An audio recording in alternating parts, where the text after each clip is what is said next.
It's hit deep, right field. Hayward back, it's over his head, and it's off the base of the wall. Kim stopped at second. Korea's in business. 여러분, 안녕하세요. Now, why did I just speak Korean? Well, if you looked on your Twitter feeds and possibly some Mariner YouTubers out there, we have seen that the Mariners are possibly in line for Korean KBO baseball star Kim Hye Seong. Now, all you Americans say it as Hye Seong Kim, and some say it as Hye Seong Kim. But here's your Korean lesson of the day. It's Hye Seong Kim. Now, if you want to go traditional like me, Kim Hye Seong. Anyways, Trident, how are you doing today? Good. Excited that we may actually have a move to talk about here in the next 24, 48 hours. It's certainly been a long offseason. I will defer to you on all the pronunciations. So I'll just say the second base that the Bears are interested in, and we'll go with that.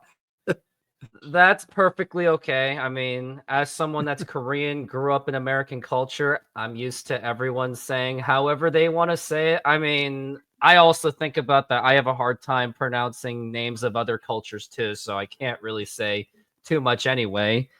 But it seems Mariners are in line to go get Kim, and it was, according to a report, it was some blog report. It was like naver.com. It's a Korean blog thing, and they said that the Mariners may have agreed to it. Now, I don't know the validity of that, but it basically saying that the Mariners are in the running for it.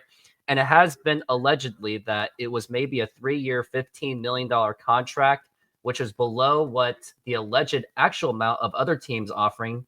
Don't know about it, but it was a 3-year, $20 million. And I actually did see some other videos from Korean Sports Network where they were talking about that basically the Mariners were not the highest bidder. But at least Kim admitted that he's not, I guess, not looking for the money. He just wants best playing time, the best fit, maybe the culture. Who knows? I have no idea. But I guess we are to find out. And who in the world is Kim Hye Seong or Hye Seong Kim? He is an infielder in the KBO, second base, which is a position that the Mariners desperately need since Josh Rojas just signed a contract with the Chicago White Sox. So, and that Jorge Polanco is gone. He is basically, to put it together, he's basically Kim Hye Seong Kim, the former free agent or former San Diego Padre, where both of them have similar attributes on defense. They both have speed. I think Hye Seong Kim is actually faster, but he just doesn't have the power in his bat. And the thing is, I'm okay with that. I don't think we need another home run hitter, which sometimes Jerry Dipoto and Justin Hollander tends to go for those kind of players that do hit those big home runs. But we just need someone. The Mariners just need someone that can just hit around in T-Mobile Park. The ball doesn't necessarily have to go past into that marine layer or out of the stadium or anything like that. We just need someone that can just put the ball in play, someone to complement Victor Robles, because Victor Robles is doing that leadoff work and the bunting work. Hye Seong Kim could be that guy too. So hopefully the Mariners are in line to get him. Now, to look at his baseball savant stuff, which I am going to find in a moment. I had it with me. I was preparing for the show. I had it. Literally just had it. Okay, here it is. His WRC plus in the KBO was 86, which usually if you're in the Major League Baseball, you might want somewhere around the 90s to 100. That is probably the one thing that really stood out the most. And now looking at his stats in his career, he's a 326 hitter, 383 OBP, 62 strikeouts to 47 walks in 127 games. And even if the Mariners had anything slightly less than that, or even let's say he hits like 250 to like with a 350 OBP, we will more than take that for a production of 127 games. 11 home runs, 4 triples, 26 doubles, and 75 RBIs in the KBO. Now, do I expect these numbers to necessarily come to translate, like copy and paste to Major League Baseball? Of course not, because when I did research on Hye Seong Kim of San Diego in his first season, he was a 220 or 208 hitter with like a 279 OBP. But the plus side was his wins above replacement was actually 2.1. So he must have made up for it on his defense and his stolen base, because I don't think anyone on the Mariners' second base was even a win above replacement of even above 0. So, Jay Trident, I know you don't really know too much about the whole KBO thing, but how do you feel about the prospect and the possibilities of the Mariners signing their possible new infielder? Like you said, definitely not area of expertise. Just going off what you've said, what other people have said in terms of, how it could translate to the MLB. Listen, I don't think it's going to be a offense star, but good base runner, good defender. I think it's better than what the Mariners currently have. I like Ryan Bliss, but I don't think I'm ready to just say you're the everyday second base. I like the fact he's a good contact hitter, doesn't strike out a lot. I think in terms of maybe someone that has an offensive ceiling, if you're going to do those things, that's going to help a team that has had problems with strikeouts. Now, I've always kind of been a firm believer that, I think strikeouts are a little overrated. I think people make a little too much of the strikeout problem. I think outs are outs, but it'd be nice having a guy, if they sign him, it sounds like they might be, can put the ball in play a little bit. Good defender, good base stealers, a left-handed bat too, and T-Mobile works better than a right-handed bat. It's an upgrade, right? Do you think this is some sort of helps? Off season's over and Jerry and Justin killed it? No, but I think it's a decent that makes your team better. So I'm all for it. We need to do something, and I think it's a solid sign. I don't think it's anything more than, I think you're going to have people both ends make it out to be more than it should and kind of talk it up as this huge move, which I don't think it is. I think it's just a solid addition. But I think you're going to have people that are going to play it to something that's not good. I don't think that's true either. I think it's a fine move, and that's that. I don't think there's much, not saying we can't discuss it more in terms of how I view it. I don't think there's much more than that. I think it's a decent little upgrade. Yeah, possibly. And it's kind of sad that us Mariner fans are pinned to talk about that. Man, Mariners should go for this guy because he's cheap and maybe he's undervalued. But man, if Mariners just happen to have a good owner, then this would not even be in the conversation. But we have no choice but to adapt to this conversation, which kind of sucks, but painfully saying it is what it is. But hey, if this is successful, then it makes Jerry and Justin look like geniuses. Like they actually went after a good, possibly a good Korean baseball star. Now, some things to be concerned of. Now, we have heard based on what KBO is, it's basically AA baseball in the equivalents, just like Japanese baseball is AAA. And yeah, it's basically going to be an expensive, glorified call-up, and some would say, oh, might as well just call up Cole Young. But on the other hand, KBO baseball players they've at least not been terrible. They've been more like average to all-star. Like if you want to look at the levels of all-stars, Shin-Soo Choo was an all-star, which the Mariners actually did have for a split second, and they traded him for Ben Broussard to back up Richie Sexson. That was a great trade, wasn't it? Great trade. And then there's like some of the middle of the packs, like I guess Kim Ha-sung or Ha-sung Kim. He's probably more up in the little bit more of an upper tier, but you've mostly seen them play at more of a mid-tier baseball level. And I looked at their averages. They're typically around a 250 hitter in average, and their OBP is usually still around 350. So even if you're not necessarily getting the batting average, you're still at least making it up with OBP, because I would tend to think that baseball players in Korea and in Japan in general, they tend to be more plate disciplined. I mean, I'm not saying we should compare him to like Ichiro or anything, but Ichiro had amazing plate discipline and stuff like that. So, which the Mariners could use. We could use more players of more plate discipline, because last year, if we remember, or more like the last 2 years, we saw nothing but swings and misses. And some of those swings and misses were like, why did you even swing? And we even saw Randy Arozarena accidentally lose his bat on a swing and a miss, causing a double play against the Yankees. So, yes, it may be a glorified AA call-up, but who else are the Mariners going to get on the market? There's nothing really promising. Like Gleyber Torres is already gone, but don't like his defense that much. And then you're still going to have to look to what? Jorge Polanco, Whit Merrifield, Nicky Lopez. maybe Hye Seong Kim, but he's a shortstop. So it's not like the options are anything great, especially for this free agent market. So I would take the risk. Kind of sucks to say it, because if the Mariners were truly World Series contenders or acting like it as the ownership, maybe the Mariners would have made that run for Pete Alonso and or Alex Bregman. Yeah, I think Kim's fine. I think that this move is that would go if they sign Kim, Hye Seong Kim, from the KBO. That's like a bad move by ownership, or that signifies ownership being bad. Is that they've got to do other stuff with it. Kim's fine. Like, there's nothing wrong with that signing. And if he's kind of your number 8, number 9 hitter, I don't know. I'm not looking at the lineup right now, then it's completely fine. The issue is going to be if they say this is the only move. I don't think it will be, but I don't expect to see big splashes or anything. And that's kind of the issue. So the signing's fine.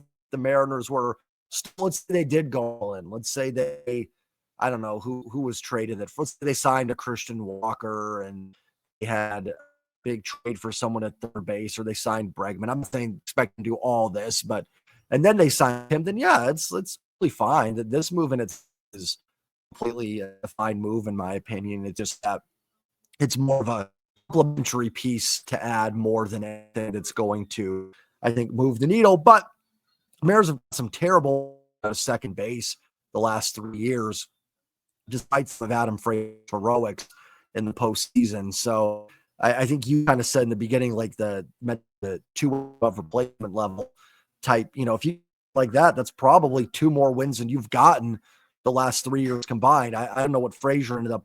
Colton Wong didn't get close to 2 wins, and I doubt Polanco was anywhere near as well. So you can get, 2 F4 of your second baseman. That's a nice little upgrade possibly for the Mariners. So it could end up paying big dividends. The issue isn't so much that Polanco and Wong good enough. The issue is they need to hit their career averages. If they both have done that, Mariners probably make the postseason the last years. So, if Kim could just come in and do that and, provide good defense and great base running and just enough offense, then yeah, I think it's a solid move. So, we'll just see if they're able to do anything else, around it. Asking the question. Well, I looked up Jorge Polanco's numbers. It was a win above replacement of 1.3. Josh Rojas was 2.2. Guess his defense had a lot to do with, wins above replacement is probably more of an offensive thing. Yeah. Now, going into Colton Wong, he was a negative 1.3 wins above replacement. And as for the great Adam Frazier from the 2022 playoff heroics, 0.8. So if the Mariners can get anything out of 2 wins above replacement for a second baseman, considering what the Mariners have had for the last few years, I would not be opposed to it. And it does help that Edgar Martinez and Kevin Seitzer, now correct me if I said that name wrong, they are the hitting coaches, so I would think that they could get Kim up to speed. I mean, look at Polanco. On his last month of the season, he wasn't completely a dumpster fire. Sure, it was too little too late, but the effects were shown. Like, look at Julio in the last month. He actually turned out to be one of the best players in baseball and helped me for my fantasy baseball team. So I was able to take notice on that. So with the good hitting coach, I would trust the Mariners to go for that move. Now, the question is, will the Mariners get him? Which we don't know yet, because the rumored say is we're expected to hear it within the next 24 to 48 hours. And teams may include the Angels, the Blue Jays, maybe the Yankees. And also, there's also a chance he just stays in Korea. So I don't know. We'll see. But hopefully we'll find out and see what happens. We would love to hear it happen where Kim Hye-seong becomes a Seattle Mariner. And before we move on to my next segment, this is my message to you, Kim Hye-seong. Kim Hye-seong, Seattle, 와주세요. I said, Kim, please come to Seattle, because we desperately need a second baseman to compete for not only the playoffs, but hopefully the World Series. see. Yeah, Hopefully, pretty much. I'm with you. Yeah. Just, I want to see something done. One just for our channel's sake too, just to have something to talk about with this team. So hopefully they get it done. Yeah, it'll definitely incentivize me more to get to my 100 goal for my Mariners live shows. Not that just because the Mariners don't sign him, I'm going to not do it, but it would make it much more fun and enjoyable because there were Mariners games last year where I felt like I was going to fall asleep. And the one that stuck out the most was that Brian Wu debut against the Texas Rangers. I literally almost fell asleep doing that game. It was brutal because he was just getting hammered on. But I don't know. I guess we will find out. And hopefully the Mariners do get him, because who else are the Mariners going to get? Because those holes on infield is absolutely just brutal. But I think that's going to be it for the whole Kim Hye-sung situation. Now, before we get into our next part of the show, we shall talk about our sponsor, a message from SeatGeek. SeatGeek is a mobile ticketing app for sporting events, concerts, and other events. They make the buying experience easier by the app ranking each ticket from 0 to 10 to see if you are getting a good deal, and you can see exactly where you are sitting. I regularly use that app, and I have had nothing but a fantastic experience with SeatGeek. Use my promo code RoofTopSports to get $20 off of your first purchase. Link to the code, app, and website will be in the description, so take advantage, and thank you. And to all of those that have been using my SeatGeek promo code RoofTopSports, I just want to say thank you very much for doing that. I guess I assume that you're going to that final Seahawks game of the season, or gearing up for the playoffs, or maybe gearing up for Mariners opening day. I don't know, but whatever it was, I heavily appreciate your high level of uses for them. So thank you very much. And now, the Luis Castillo trade, which I know this is probably way outside the window of algorithm, but I wanted to get your take on it. Was Luis Castillo and the Mariners and the Boston Red Sox had a deal where it could have been Luis Castillo for Tristan Casas, and I said Casas last show, and I had a couple people calling me out on the name, so I apologize. It's actually Tristan Casas, so lesson learned. But Boston countered by saying, well, we'll do that trade, but you just have to take on Yoshida's contract, Masataka Yoshida, the decent designated hitter with around a 285 average with like a well above 300 OBP. And my thought was, I was like, you know what? For what the Mariners have been getting offered, and for what Luis Castillo is, for the fact that when I was doing these live shows, whenever I saw a Castillo game, I feel like he would just give up a home run on the first inning every single time. So at that point, I was like, it's not like his value is going to be any better. It's not like he's going to get any better. I don't know. Maybe he will, but I'm not going to count on it. He's already past 30. So personally, I would have done the deal, because not only do you get a decent DH, if not a good DH, and a first baseman, which supposedly some would say that Tristan Casas has a possible 40 home run upside, which I know it's a lot to ask, but you never know. And considering that the Mariners DH situation is absolutely atrocious and sad because it's Mitch Garver and Mitch Haniger, I would have gone for that. Now, how would you have gotten rid of those designated hitters? Well, you know what? Maybe give up that.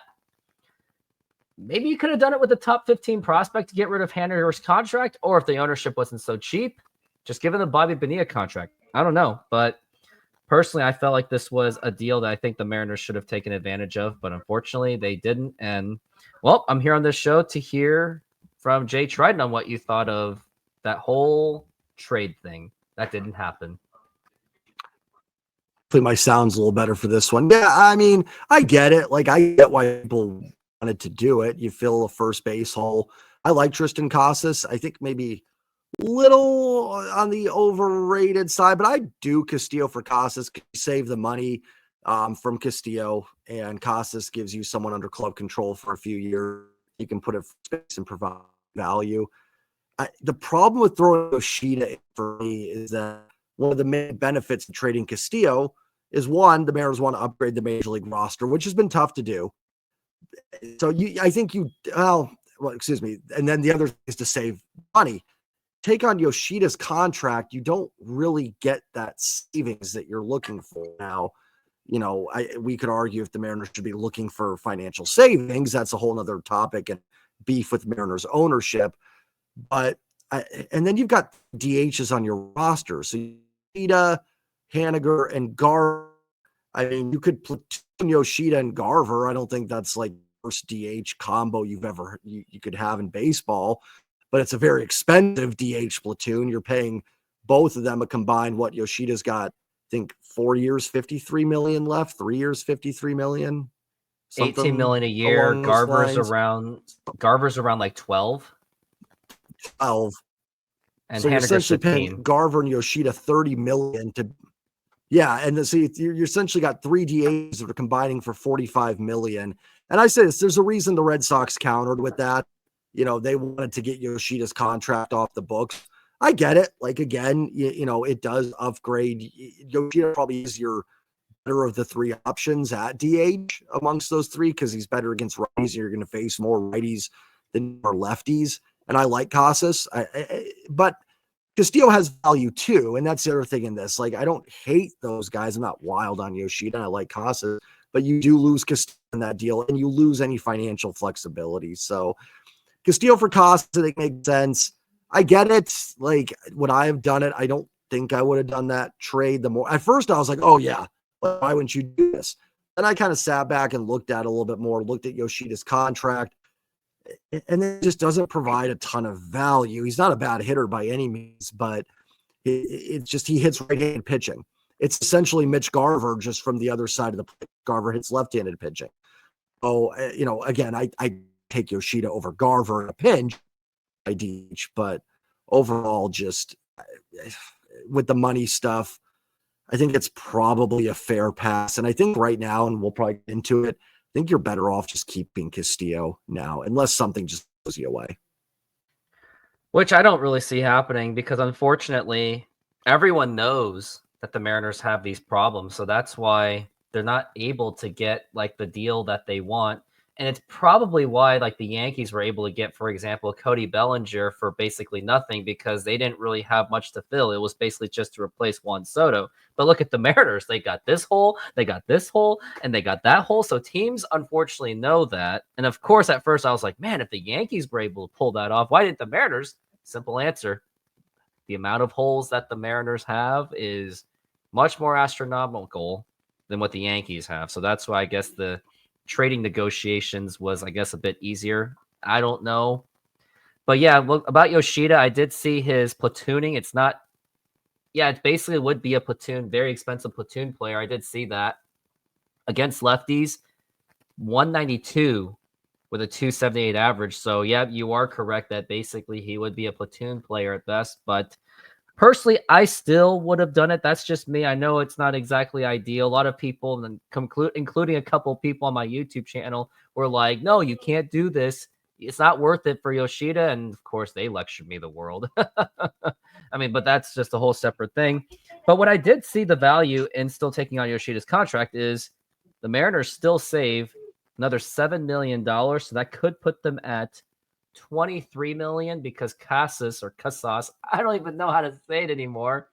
He doesn't really cost much either because he does have years of club control. So personally, I would have done it. I understand why you wouldn't have done it because you just want to maximize the savings, or if there's no good deal for Castillo, then it's like, yeah, keep him and fine, we'll deal with that initial home run, and usually he settles down. But it's just I'm concerned about the age, maybe getting to him eventually. So I don't know. I mean, I think at this point maybe we don't see a trade happening, but then again, we've been there where we're not expecting a trade, and Jerry DiPoto does a trade like at 2 a.m. and then we wake up like at 7 a.m. for our jobs, and then we're like, whoa, Jerry DiPoto just pulled this trade off out of nowhere. So, and not to be seen, not remains to be seen. And I think another reason why it seems that the Mariners might keep Castillo, because one, they're absolutely frustrated, and two, it seems that they have not been involved in the meetings with Roki Sasaki. So I guess since the Mariners are not exactly in play with him, it's like,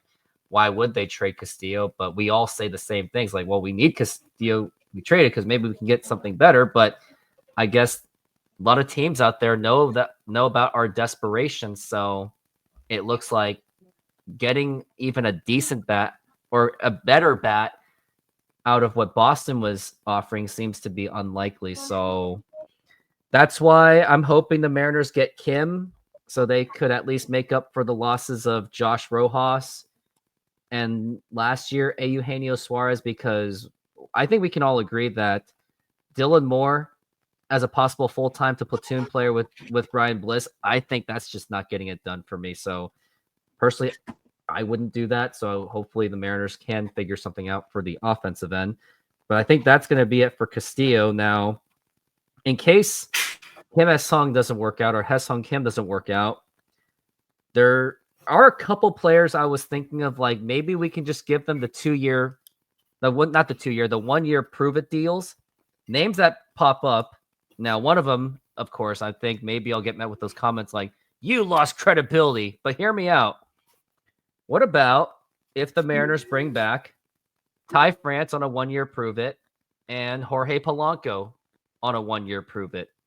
Because what I'm thinking is Jorge Polanco and Ty France, most of their struggles of last season was under Scott Service, which is why Ty France got cut before the trading deadline. And notice when Dan Wilson took over, Jorge Polanco did a little bit better. And sometimes I wonder if Polanco would have, or Ty France could have benefited with having Edgar Martinez as his mentor and Dan Wilson under his wing. And Dan Wilson is that manager that doesn't necessarily emphasize too much on the long ball. And Ty France is that kind of guy where he doesn't have to hit home runs to be effective. He just has to put the ball in play, just play like Edgar style, where he doesn't necessarily care about the home runs too much. It's about getting the balls in the gap. And that's what he was able to do in 21 and 22. So I think if the Mariners can get a cheap deal out of Ty France and Jorge Polanco, if it doesn't work out, I'd be more open to Ty France. Polanco, a little bit hesitant, but since no other teams are really going for him, I would be open to that idea, especially when you can platoon Ty France and Luke Raley. So what are your thoughts? Tried it on. This is just my crazy idea. But funny enough, I'm actually more open to Polanco than France, just because I think if you could make a case Polanco was hurt last year, and maybe if he's healthy, there could be a little bit of bounce back there. Ty France, I'd rather just roll with Luke Raley at first base. I would put it on Scott if they were younger guys. They're veterans. They all they need to do is just come in and hit they've hit in their careers, and they would have been fine. So I put that more on their struggles. Maybe a little bit of an injury stuff. Yeah, I'm pretty much a 100% no on Ty. I mean, maybe like a minor league deal with an invite to spring just to see if a bounce back, like, 1 year, 200,000, I don't know, whatever the league minimum is, fine. That, but not for any serious like competition to be just for depth, stash him in Tacoma. Someone gets hurt. But if we're looking at Ty, I'm just rolling with Luke Raley at first base. Polanco, I'm a no on Polanco as well, but I think there's maybe a little bit more reason for hope. Maybe he could even play third base if you could work that out. I'm still a no, but I'm a little bit more open to maybe it was just injuries last year hampered him. Like you said, he had a in September, been pretty strong. So maybe there's something in the tank still there. Maybe there is something that Edgar and Dan and company saw that helped him out. Again, I'm a no, but I'd be more open to Polanco, especially if you don't get Kim. You're running out of options at second base. And yeah, I don't want really Dylan Moore, an everyday player. I like him in that sort of against lefties playing everywhere. But yeah, I'm pretty much a no on Ty unless it's just a spring training invite. Yeah, going to Polanco in his final month of the season, and it actually wasn't his best month, but at least he drove in 8 runs, I guess, in 22 games. Not great, but he couldn't have been worse than he was in April and March. That one was when he was really bad. But at least he was getting a couple extra base hits. Like, it wasn't great. I mean, I'm looking at those numbers. Now I'm just second guessing myself. They weren't great to look at, but at least he wasn't March to April Jorge Polanco. That's when he was really bad. Also, there was June when he was heavily injured, and then he just struggled to make some kind of a comeback. So I'm still on the edge of being open to the idea of Ty France. Polanco, like, only if there's like no other choice. Like, if the whole Kim thing fails, like, I could totally see the Angels swooping in or the Yankees swooping in out of nowhere to get him. They just somehow convinced him, and the Mariners, because all the Angels have to say is, hey, look, Koreatown in downtown LA. That's all they literally have to do. And then Kim's like, oh yeah, I can eat some Korean food there. Also, New York, a very big Korean community there. So, and the Mariners, what do they've got in terms of Korean community? They have a small strip mall in Federal Way, and same thing in Linwood and Edmonds, where they have like small Korean strip malls, very small, definitely not K-Town LA size. So I guess market size, LA, Anaheim, and the Yankees would have that edge. Now, that's just crazy thinking, but I just happen to know these things because I've gone to many of these places. So unfortunately, I happen to geek out and know this kind of stuff. But I just, but yeah, that. But Go ahead. Yeah. No, go ahead. I think you had. I was gonna say that's why I'm more open to Polanco. Just no other options if you lose him. I mean, there's other options, but with first base, for me, it's like you have Luke Ray. I would even rather just see Tyler Locklear. If you're going to go with Ty France, just let Tyler Locklear have the at-bats and see what he can do. So that's kind of where I'm at. It's not so much like a player preference. It's just second base, or literally, I mean, you have Cole Young. I mean, I'd rather see Cole Young than Polanco, but I'm a little bit more open to it just because I think second base is a bigger need than first base. Essentially, like I can with Luke Raley. It's not my ideal situation, but I could roll with Tyler Locklear. Not my ideal situation, but I think they both would outproduce France. Well, if Dan Wilson was not the manager and somehow Scott Service kept his job, then I would have been like, no. I would have been like, yeah, let's give Tyler Locklear the opportunities. Now, but with Edgar Martinez and Kevin around, I'm thinking maybe it will work, maybe it won't. But again, like, I think we can all agree that this is like a last resort. You have no other choice. No. Screw it, just do it kind of thing. But of course, we prefer the Mariners to go for like much better talents out there, which there is. And I did look up Luke Raley's splits. When he hits against righties, he's pretty good. 255. I know the fact that we're in 2024 and we're saying 255 is actually average to maybe good, with a 333 OBP, 20 home runs, but against lefties, 189 with a 259 OBP. And usually I'm the guy that doesn't care about the lefty-righty matchups, but just looking at that does at least warrant the idea of like either bringing back Ty France or give Ty Locklear a shot. And with Dan Wilson, maybe he'll fix up Tyler Locklear, but I heard he's not exactly the popular prospect that he was last season. But with the limited options that they have, I mean, with a good ownership, maybe they would have gotten Pete Alonso. But of course, that is just unfortunately very wishful thinking. So, I mean, I think you have the edge on saying give Tyler Locklear a shot, and me, I'm probably on the edge of getting Ty France a shot again. But then the question is, does Ty France want to come back here because maybe the bridges were burned and he felt betrayed, especially when big moves are made like that? But he doesn't have any ill will against Seattle. He loves Seattle, so maybe if there's just nobody else are getting these guys, and I know I've said this like 10 times by now, maybe just do it. And this is if all else fails. Like Pete Alonso signed, like Kim S-Hung is gone, like any of that. But I don't know. We'll see. But I think we'll have an idea maybe with next 2 months if they don't get signed. But I think by opening day, if they don't get signed, then I would be open to it as if like depth move, because I just don't feel comfortable with like Dylan Moore and Ryan Bliss splitting the duties. Like I just don't see it. And Dylan Moore hot corner every day. Yes, he was a utility Gold Glover, but I still think the Mariners can do better than that. And even if the Mariners get Kim, they still have to fill in that hole for third base, because I did look up the numbers for Kim at third base. He still had a below 900 fielding percentage, which is actually not good. So I don't think that's his exact forte. He seems more of a second baseman.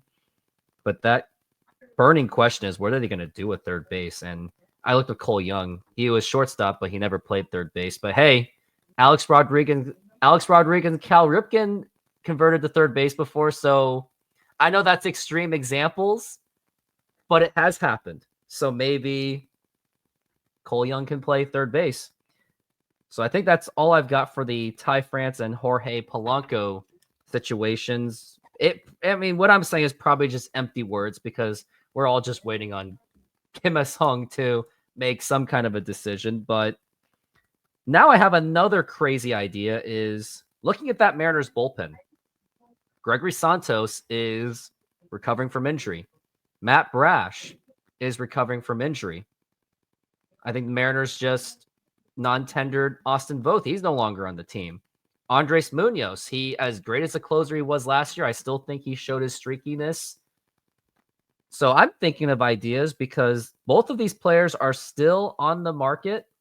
Paul Sewald and Kendall Graveman, because they both have experience. They both can close games. They were both clubhouse guys, in my opinion. I mean, when Kyle Seager was reacting to Kendall Graveman being traded away to the Houston Astros in 21, I think that must have shown that they must have had a great connection. And sounds like Kendall Graveman really did have a good connection with that team. And they both would add depth to the bullpen in case Matt Brash isn't ready, in case Gregory Santos isn't ready. And don't forget about Jackson Kowar. So in case any of those guys aren't ready, at least you can still lean on Paul Sewald and Kendall Graveman. Now, do I need these guys, or do the Mariners need those guys to be the best ones and be like 22 or 21? I don't really think so. I think as long as I would still think it's an upgrade over Austin Voth and like Ryan Stanek. So I would give it a chance, just as long as Paul Sewald and Kendall Graveman are willing to forgive the Mariners for trading both of them away. Because I remember in a podcast where Paul Sewald actually criticized the Mariners management. So hopefully bridges aren't too much burned. But if they're not burned, if everything's all good, I would say give it a chance. Yeah, I think I wouldn't mind another bullpen depth. I'm actually just pulling up some stuff on Sewald right now. Like you said, because Brash probably right away. Santos, I haven't heard much on. I think he's back, but I think they were also dealing with some mental stuff last year, if I remember correctly, too. And then, you got moves, but I don't think it's realistic price-wise. I just don't think this team, unfortunately, with their budget, is in a position to spend bullpen pieces. I think that's why you saw Austin Voth, who was decent last year, not amazing, but fine, get non-tendered. And I want to pull up some on Sewald. Sewald even that good last year. I'm pulling up a Savant page because I thought it was hit or miss, being good and giving up bombs and stuff. So, relieving is tough because, one bad out can affect all your numbers. Graveman might be more realistic because he missed all of last season. So you might be able to get him on like a spring training invite, just see he got something left. I don't know if he'd come back, but that might actually be more realistic. I don't know what Sewald in the open market. So yeah, it was kind of, he wasn't great in 24. I mean, I don't know. Like I wouldn't, I'm going to say no on both. Like, I mean, I guess I'd been Groveman getting a spring training invite and see if there's something left, but Sewald wasn't that. It's kind of average. I mean, I think, if like good clubhouse chemistry guy, like I wouldn't be against from that standpoint. I think he's well liked and well respected, in the community, in that clubhouse. So, kind of another coach. And I think he could still be fine in like the middle innings, but if he gets anything over like a couple million, I just don't think you can spend a budget on bullpen, honestly. And the Mariners have been good at finding diamonds in the rough. Colin Snyder, Justin Topa, Paul Sewald. So that's one place where I'll just kind of trust that they grab some guys off the scrap heap and make him decent. But I'd love to see if they had like more money to spend. I think it'd be a cool reunion. They're low budget. I can't do it. I pull that here for a couple million for a guy that wasn't that great last year. Graveman, I think, would actually be more likely, honestly, crazy enough. Yeah, then that shoulder injury would do it, so that could lower his value. And I would think that because Paul Sewald didn't necessarily pitch the lights out throughout 24 season, I would have thought that maybe that lowers his value, so that maybe that will incentivize the Mariners to make such a move. And yeah, I know I already said it. It would be more of a depth move. Now, do I expect both of them to close the games? Of course not. That's more of a Munoz job to begin with anyway. But of course, you got to account to that Andres Munoz also is known to have injury problems. And if you've noticed, his velocity on his fastball has taken a slight drop. Because remember in 22, he was throwing 103s on Vlad Guerrero, where even he kind of had a jaw-dropping kind of reaction, like, dang, he really threw a 103. But the 103 is not there. Like, when you see a 100, it's like, that's the Andres Munoz that we miss. So his velocity is kind of not there as it used to. And he is a flamethrower type guy. But it's something to consider, like, in case he goes down in injury, which he did in 23, then I would be open to like that kind of depth move. But like you said, and we talked about it last year too, remember that Mariners what they do to get someone from the bullpen, they go to some random street going, hey, you right there. Yeah, man, you're the pitcher. You're going to be the setup or the middle relief guy. That's something that Jerry DiPoto tends to do.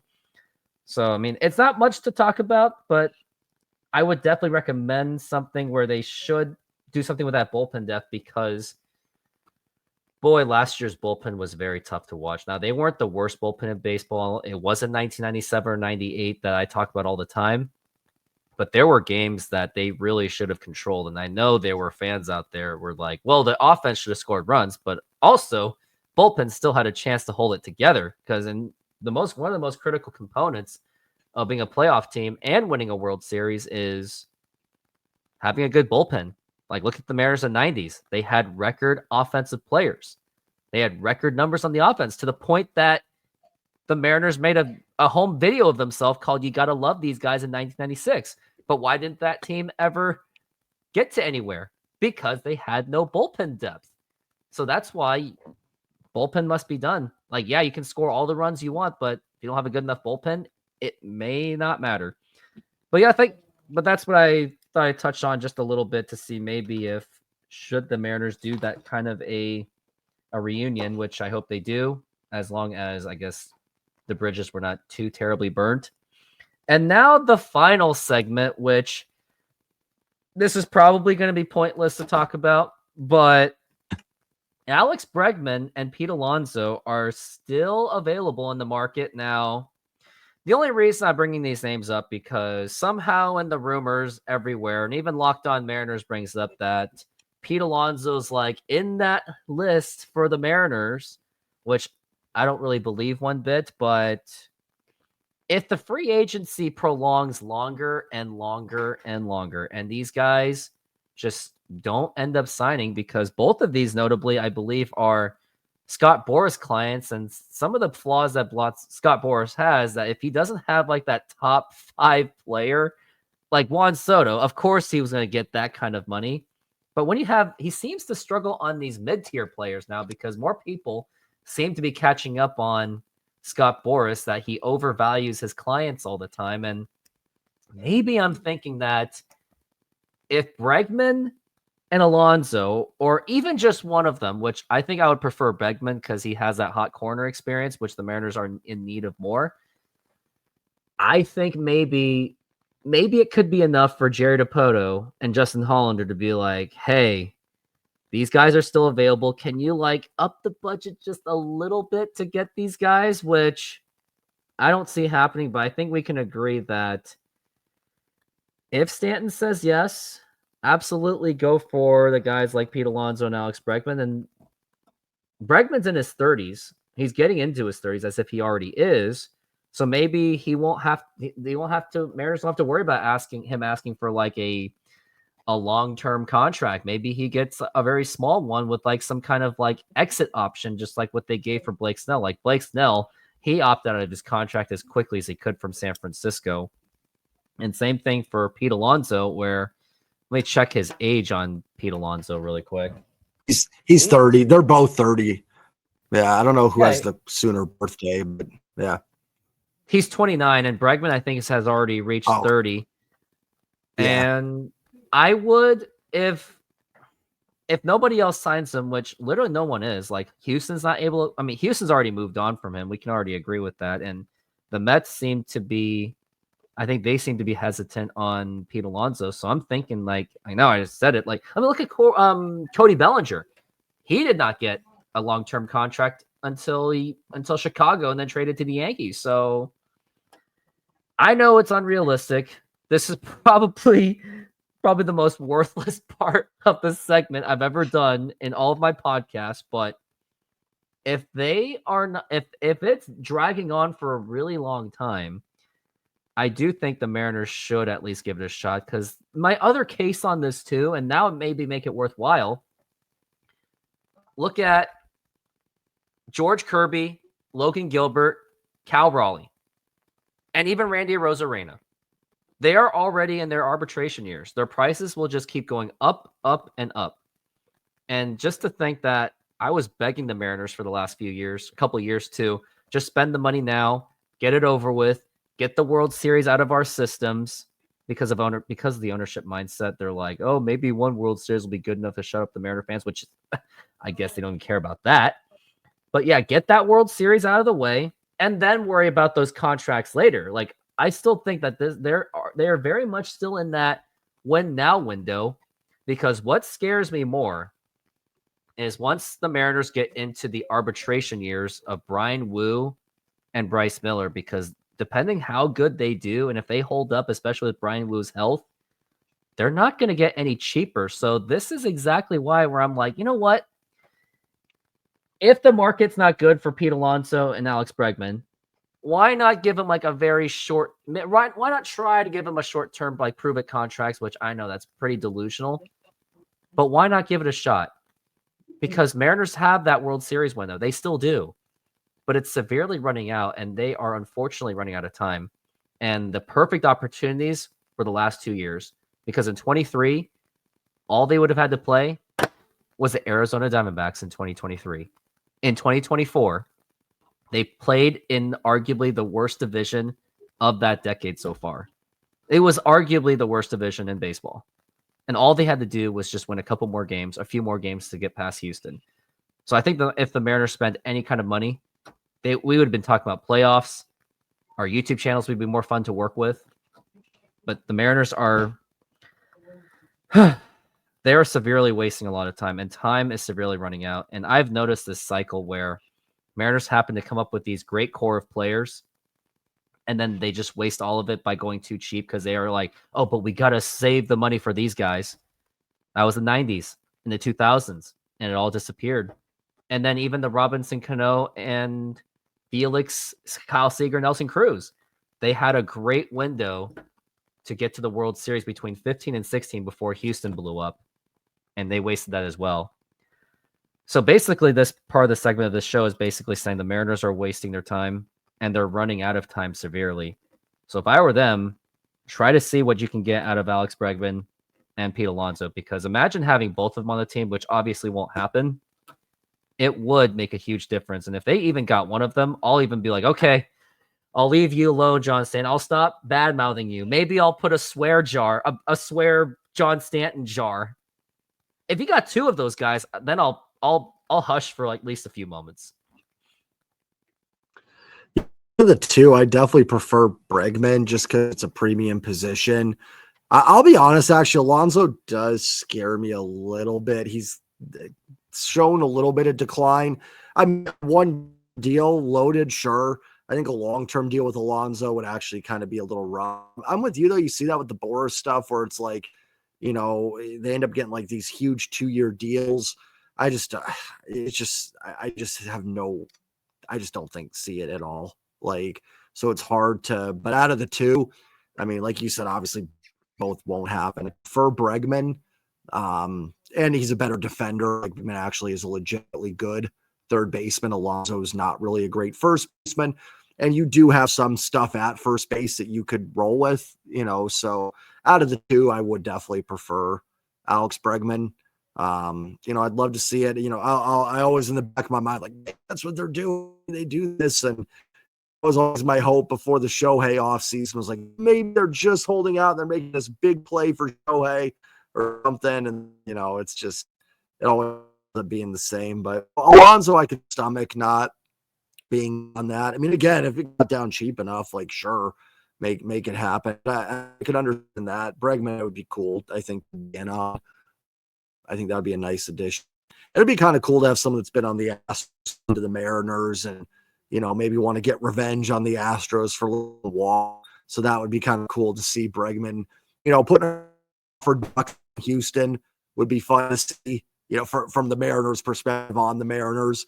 That would kind of be a fun storyline. So yeah, I would, Bregman's been like that white whale for me this offseason. I'd really love to have. I just, it's like, listen, if you can ask for the great gift every Christmas, but it's not coming. So it's like, I haven't even bothered to bring it up because I know it's not going to happen. So that would be my conclusion. Bregman, yes, I'd be all for it. I'd even give him 4, 5, 6 years. I don't care.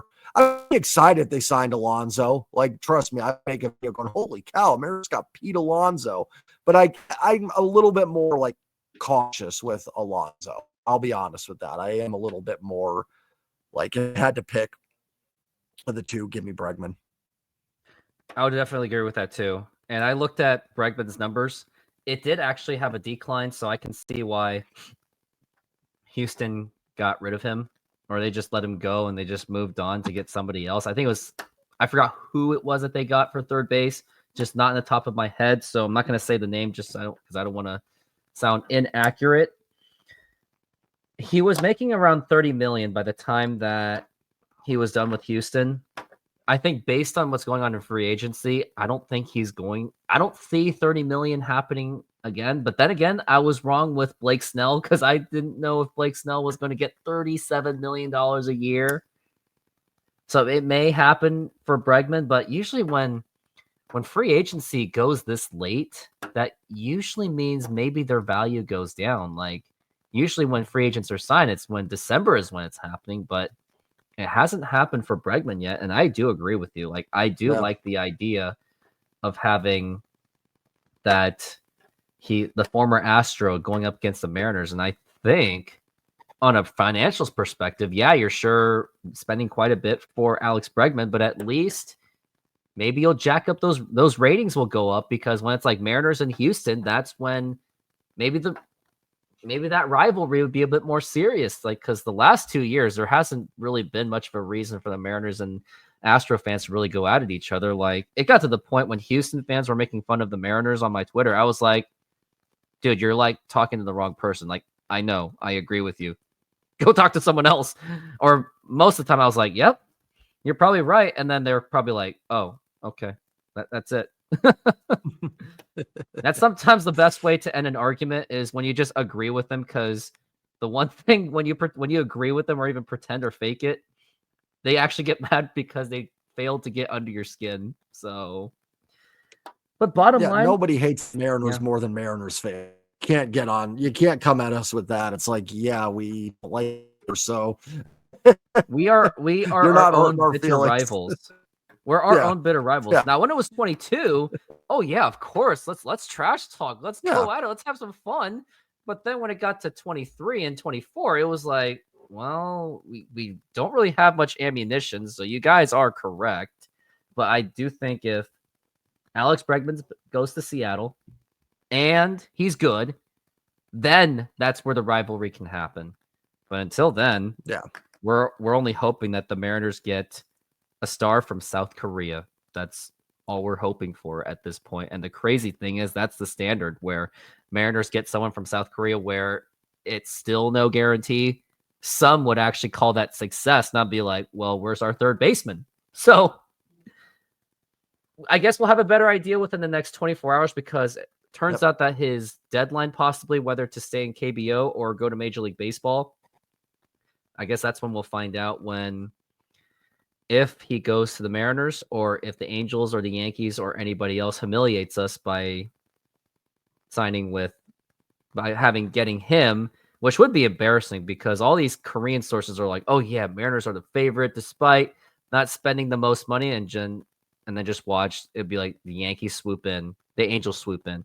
Just like Ohtani. Remember when I think the Mariners were the heavy favorites to get Shohei Ohtani, and then something fumbled with it, like Jerry DiPoto seemed to have fumbled or whatever it was, and I guess Ichiro's charm wasn't enough, and I would think that Ichiro's charm wouldn't have been enough, but maybe Ichiro doesn't really sell it to him either, but I guess the Mariners didn't offer enough money for Shohei Ohtani, so I don't know. I don't know how it goes, but we can't really say much because there's no report going on, and you know what? I'll hit the refresh button right now just to see if anything is there. Nothing. I didn't see anything. Nope. The last thing that Ryan Divish posted was about a basketball game. So no updates. So I guess this video will be alive for at least the next, I don't know, 12 hours. But I think that will do it. I think that's all I've really got. We talked about Kim. We talked about Luis Castillo. Possibilities of maybe bringing back Ty France and Jorge Polanco, Paul Sewald, Kendall Graveman. And the last part was begging our knees for Alex Bregman. So I think that's it. And Trident, do you have any closing thoughts? No, I'm excited they can sign Kim. I think it's a nice addition. Kind of with you. I don't think it's anything that's going to necessarily move the needle, but it's a nice little upgrade at second base. I hope there's more than that. We'll see if he's a Mariner tomorrow. Hopefully he is. I think it helps, and we'll see what they have. They've got to do more. I just don't know where it's going to come from outside of a surprise trade. And there's always one, so we'll see what Jerry can cook up. But hopefully Kim will be a nice little. Hopefully they can go from there and build on it and give themselves a semi-decent offseason to maybe compete. So we'll see. Yeah, definitely. I mean, because I think we can all agree that Mariners cannot go to opening day with this kind of lineup, like having Dylan Moore at third base and Ryan Bliss at second base. That it would just be unthinkable. But hey, the Mariners have gone into the season where we thought it was unthinkable, and it was like, oh yeah, this is our team, and we think we can actually win, because as long as we win 54% of the time, we will actually get to the World Series, and we are just doing the fan base a favor. And I'm like, come on, man. But anyways, just wanted to say thank you very much. And if you went through this show, I commend you, because no hard feelings. Jay tried. This is no knock on anything, but your computer and your internet seem to have betrayed you. So in case you've heard any of and you, that is the reason why. So if you went through this and hearing the whole thing, I literally salute you for doing so. And I guess maybe salute the router for at least trying, being the little engine that could, because at least the last 3 quarters was at least decent. It was, when I was talking about Kim, it was like, So, but yeah, Trident, thanks for fighting it with me throughout this entire show. My router can play for the Mariners. It's the perfect signing. It's cheap. It's trash. You can plug it in, and it can be a Mariner 20. The perfect microcosm for the Seattle Mariners. Mariners, do that. Sign the router, because at least there's a chance it might walk, because at least it won't swing and miss. So just get him on base, pinch run like Dylan Moore or whoever, and just go from there while Jay Trident gets a better router. I think that could be the off-season move of the off-season. A nice small strike zone, so it'll be hard to be pumping strikes into it. So yeah, let's there we go. That We've happen. done it. We've solved the Mariners. We have fixed the Mariners right there. Because all it needs to do is, this is exactly what Jay Trident's router can do. Why do you like him? Because he gets on base. And it has a 0% chase rate. And recreate it in the aggregate. Exactly. Well, that's going to do it. Just wanted to say, once again, thank you for bearing with us throughout this entire show. And one last message for you, Kim Hye Seong. Kim Hye Seong, Seattle, 와주세요.